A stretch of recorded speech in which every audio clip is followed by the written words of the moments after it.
अस्सलाम वालेकुम दोस्तों, फिनोमिनल फैक्ट्स में आप सबको खुश आमदीद। एक मुकद्दस शहर जो बैतुल मुकद्दस या यरूशलेम के नाम से जाना जाता है, इस शहर को दुनिया के सबसे पुराने शहरों में से एक माना जाता है। वीडियो का आगाज करने से पहले मेरे इस चैनल को लाइक और सब्सक्राइब करें। इस दुनिया की तारीख में अभी तक सबसे ज्यादा इंसानों की जानें इसी शहर के लिए ली गई थी, और ये कहना बिल्कुल भी गलत नहीं होगा कि जितनी ज्यादा जंगें इस शहर को हासिल करने के लिए लड़ी गईं, शायद ही हिस्ट्री में इतनी ज्यादा जंगें किसी और शहर के लिए लड़ी गई हों। इस शहर के बारे में ये भी कहा जाता है कि इस शहर का जरा जरा मुकद्दस है। आपको बताते चलें कि ये दुनिया का वाहिद शहर है जिसको तीनों ही मजहब यानी मुसलमानों के साथ साथ यहूदी और ईसाइयों में भी मुकद्दस माना जाता है। यहूदी मजहब के मुताबिक दुनिया की शुरुआत इसी शहर से हुई थी। इब्राहिम अलैहिस्सलाम ने अपने बेटे की कुर्बानी की तैयारी भी इसी शहर से शुरू की थी। इतना ही नहीं, इस शहर में वो द्वार भी मौजूद है जिसको यहूदी मजहब में सबसे ज्यादा पाक जगह माना जाता है। ये वही द्वार है जिसे वेस्टर्न वॉल कहते हैं। आपको बताते चलें कि ये द्वार जिसको हजारों साल पहले हजरत सुलेमान अलैहिस्सलाम की तरफ से बनाया गया था, वही ईसाइयों का मानना है कि इसी जगह हजरत ईसा अलैहिस्सलाम की पैदाइश हुई थी। यही वो शहर था जहाँ हजरत ईसा अलैहिस्सलाम को सूली पर भी चढ़ाया गया। अगर बात करें मुसलमानों की, तो इसी शहर में अल अक्सा नाम की वो मस्जिद मौजूद है जिसको इस्लाम में तीसरी सबसे मुकद्दस जगह माना जाता है। यानी मक्का मदीना के बाद मुसलमान सबसे ज्यादा अहमियत मस्जिद अक्सा को देते हैं। मुसलमान काबा की तमीर से पहले इस शहर की तरफ रुख करके नमाज पढ़ते थे। दोस्तों, हमारे नबी हजरत मोहम्मद पाक सल्लल्लाहु अलैहि वसल्लम ने जब मराज शरीफ का सफर किया तो यही वो शहर था जहाँ मस्जिद अक्सा के अंदर हजरत मोहम्मद सल्लल्लाहु अलैहि वसल्लम ने सभी नबियों की इमामत की थी। इसके अलावा हजरत सुलेमान अलैहिस्सलाम और हजरत दाऊद अलैहिस्सलाम जैसे बहुत सारे बड़े बड़े नबियों की कब्रें भी यहाँ मौजूद हैं, जो शहर की अहमियत को और भी ज्यादा कर देती हैं। शायद यही वजह थी कि हिस्ट्री में इस शहर को लेकर मुसलमान और ईसाइयों के बीच एक के बाद एक जंगें भी होती रहीं। मुसलमानों और ईसाइयों की ये जंगें कई सदियों तक चलती रहीं। क्या आप जानते हैं कि आखिर इस शहर की शुरुआत कैसे हुई? आज से तकरीबन 7000 साल पहले भी इस शहर के अंदर इंसानी आबादी हुआ करती थी,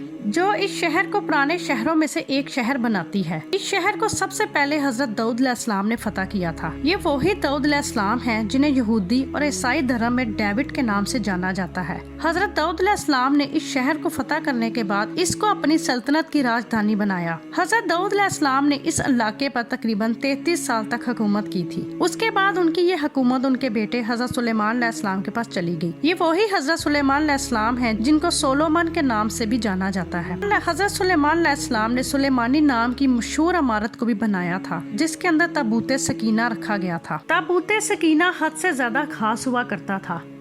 इसी संदूक के अंदर पुराने गुजरे हुए नबियों के तबारुकात रखे हुए थे। हजरत सुलेमान अलैहिस्सलाम के चले जाने के बाद इस शहर में बहुत सारे उतार चढ़ाव आए। इसके बाद 598 बीसी में यानी हजरत ईसा से भी तकरीबन 600 साल पहले बाबुल के बख्त नसर नाम के एक जालिम बादशाह ने इन लोगों के ऊपर हमला कर दिया। यरूशलेम पर हमला करने वाले बाबुल नसर ने न सिर्फ इस शहर को बुरी तरह बर्बाद कर दिया, बल्कि हजारों बनी इसराइलियों को मौत के घाट उतार दिया और कई ज्यादा यहूदियों को गुलाम बनाकर अपने साथ बाबुल ले गया। शहर की इस तबाही में सुलेमानी नाम की मशहूर इमारत भी पूरी तरह से बर्बाद हो गई, और इस इमारत के अंदर मौजूद ताबूत सकीना नाम का वो मुकद्दस ताबूत तो ऐसे गायब हो गया कि इसका आज तक किसी को पता न चल सका। इसके बाद आहिस्ता आहिस्ता वक्त गुजरता गया और फिर कुछ सालों के बाद एक ईरानी और बहुत ही रहमदिल बादशाह ने उस बख्त नसर यानी बाबुल पर भी हमला कर दिया। उस बादशाह ने न सिर्फ बाबुल को फतह किया, बल्कि साथ ही साथ इन यहूदियों को भी आजाद करके इनको अपने वतन जाने की इजाजत दे दी। ये लोग न सिर्फ अपने वतन वापस हुए,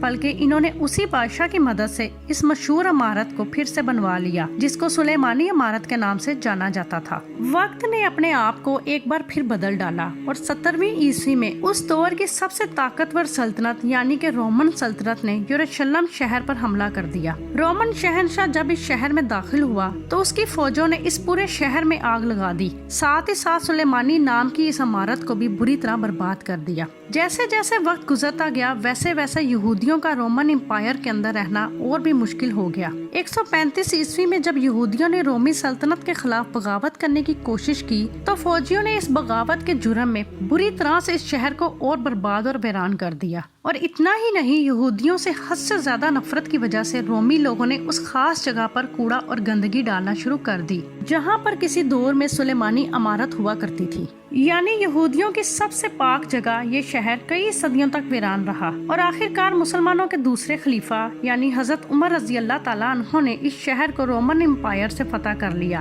اس کے بعد ایک لمبے وقت تک یہ شہر مسلمانوں کے پاس رہا، مگر شروع سے ہی اسرائیل کی فوجیں اس شہر کو حاصل کرنے کی کوششیں کر رہی تھیں، لیکن اس کے بعد مسلمانوں کی اندرونی اور آپسی لڑائیوں کی وجہ سے مسلمانوں کی خلافت یعنی خلافت عباسیہ کمزور پڑ گئی۔ 1099 میں عیسائی فوج یروشلم شہر کو حاصل کرنے میں کامیاب ہو گئی، مگر شہر کو ابھی عیسائیوں کے کنٹرول میں گئے چند سال ہی گزرے تھے کہ ایک نیا نام ابھر کر سامنے آیا۔ یہ نام تھا صلاح الدین ایوبی کا، وہی صلاح الدین ایوبی جس نے بچپن ہی سے اس بات کی قسم کھا رکھی تھی کہ وہ ہر حال میں عیسائیوں سے اس شہر کو دوبارہ حاصل کر رہے گا۔ یہی وجہ ہے کہ صلاح الدین ایوبی نے شروع سے ہی اس شہر کو حاصل کرنے کی کوشش شروع کر دی، اور آخرکار 1187 میں ایک بار پھر یہ شہر مسلمانوں کے ہاتھ میں آ گیا، یعنی صلاح الدین ایوبی نے اس شہر کو فتح کر لیا تھا۔ اس کے بعد بھی اس شہر کو حاصل کرنے کے لیے عیسائیوں اور مسلمانوں کے بیچ کئی سالوں تک لڑائیاں ہوتی رہیں، مگر لاکھ کوششوں کے باوجود بھی اس شہر کو سلطنت عثمانیہ کے طاقتور سلطانوں میں سے ایک سلطان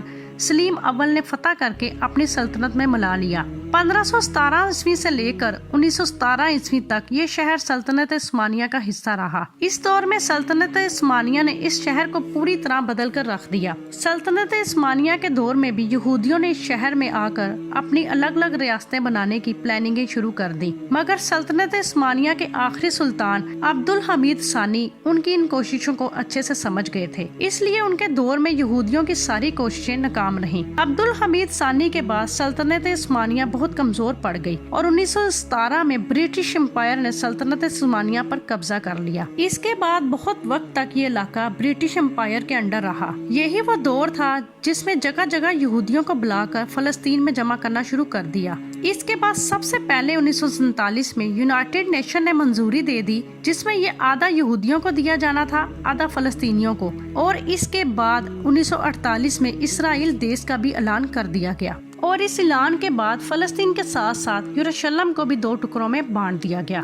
تو دوستو، یہ تھی بیت المقدس یعنی یروشلم کی پوری کہانی۔ امید کرتی ہوں آپ کو میری یہ ویڈیو پسند آئی ہوگی۔ ملتے ہیں نیکسٹ ویڈیو میں، تب تک کے لیے اللہ حافظ۔